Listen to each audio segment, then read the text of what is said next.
क्या देखा है? आकाश मार्ग में विमान जा रहे हैं। जब विमान जा रहे हैं तो उसी समय मैया सती पूछने लगी है भोले बाबा से, स्वामी बोलो, ये सामने देख रहे हो ना? हेलो, देख रहे हैं। आकाश मार्ग में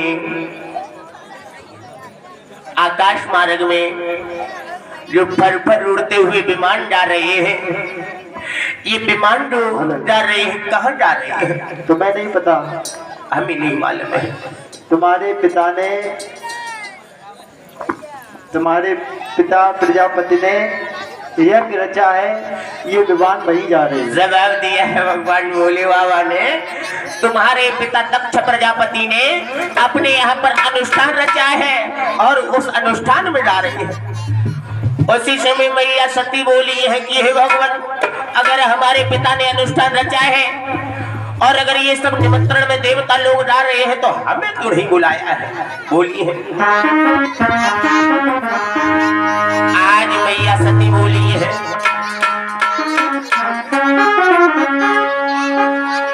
पिता ने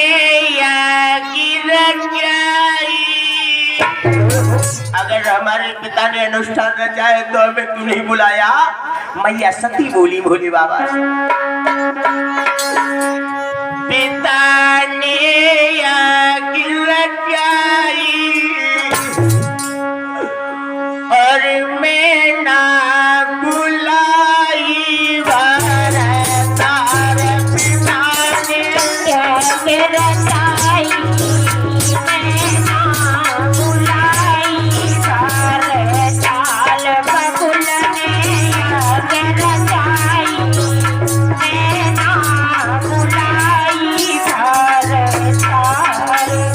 जवाब दिया है, अगर हमारे पिता ने अपने यहाँ पर अनुष्ठान रचा है और उस निमंत्रण में ये देवता लोग जा रहे हैं लेकिन हमें क्यों नहीं बुलाया?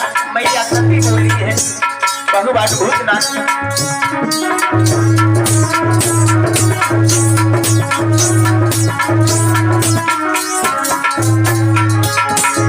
जवाब दिया है, सुना, पिता ने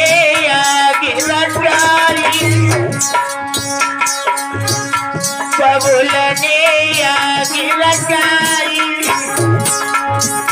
मैं ना बुलाई तार, पिता ने रचाई, मैं ना बुलाई तार, बबुल ने रचाई, मैं ना बुलाई तार।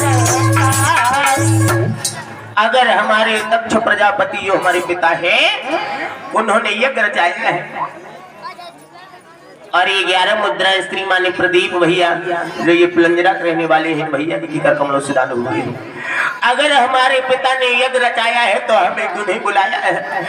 उसी समय भगवान भूतनाथ भोले बाबा मैया सती से बोले हैं, सुनो सती, एक दिन का जिक्र है, तुम्हारे पिता दक्ष प्रजापति के यहाँ पर इसी तरह से अनुष्ठान जब रचा गया था, सारे देवताओं को निमंत्रण दिया और हमारे लिए भी निमंत्रण आया और मैं भी वहां पर गया। फिर क्या हुआ? जवाब दिया, सभी लोग वहां पर उपस्थित थे, हम भी उपस्थित थे। उस समय दक्ष प्रजापति नहीं आया था और जो सभी लोग उपस्थित थे वहां पर बैठे थे दक्ष प्रजापति जैसे ही आया है, सब लोगों ने उठ के उसका आदर किया, सत्कार किया है, नमन किया, लेकिन हम जिस तरह से बैठे हैं इसी तरह से बैठे रहे, तत्स से मस्त नहीं हुए। उसी समय दक्ष प्रजापति कहने लगा है, देख रहे हो सभा के लोगों, ये देवादेव महादेव इसने हमारा कितना बड़ा तिरस्कार किया है, कितना बड़ा अपमान किया है। ये हमें देखने के बाद में इसने हमारा सम्मान नहीं किया, खड़ा नहीं हुआ। और भगवान भोले बाबा खड़े होते क्यों? क्योंकि दक्ष प्रजापति ने साथ अपनी लड़की का विवाह किया था भगवान भोले बाबा के साथ में, और जब विवाह किया था तो भगवान भोले बाबा जो है उसके तो दामाद थे। हाँ, भगवान भोले बाबा नहीं उठे। उसी समय दक्ष प्रजापति जल गया है, कहने लगा है, सभा के लोग देख रहे हो कितना बड़ा हमारा अपमान किया है, तिरस्कार किया है, लेकिन मेरे भागवत श्रोताओं, आज उसी समय ये बताया है मैया सती को कि यही कारण है इसलिए हमें नहीं बुलाया है। मैया सती बोली है, मैया सती बोली है, बोले बाबा बोलो। मैं तो जाऊंगी। नहीं मानोगी? बिल्कुल नहीं मानूंगी। मान जाओ। मैं बिल्कुल नहीं मानूंगी। मान जाओ। मैं बिल्कुल नहीं मानूंगी। मैं तो जाऊंगी जाऊंगी मैं जाऊंगी। मान जाओ। मैं बिल्कुल नहीं मानूंगी। नहीं मानोगी? मैं जाऊंगी। चिमटा दिए तुम्हें मैं मार लो लेकिन फिर भी मैं जाऊंगी। जाओगी? बिल्कुल जाऊंगी। नहीं मानोगी? बिल्कुल नहीं मानूंगी। जाकी कसम। जाकी कसम में जाऊंगी। जाकी कसम। जाकी कसम में जाऊंगी। जाओगी? बिल्कुल। तुम ना नहीं फिर? मैं जाऊंगा।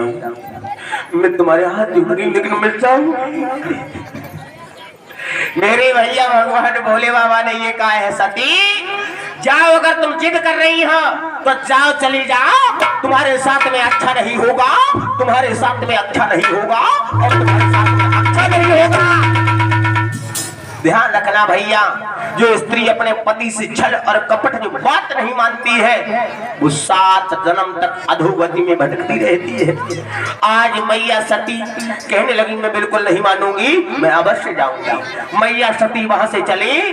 भगवान भोले बाबा ने ये कहा है अब भी मान जाओ, तुम्हारे साथ में अच्छा नहीं होगा, अब भी मान जाओ सती जी। सती ने एक बात नहीं मानी, वहां से चल दी।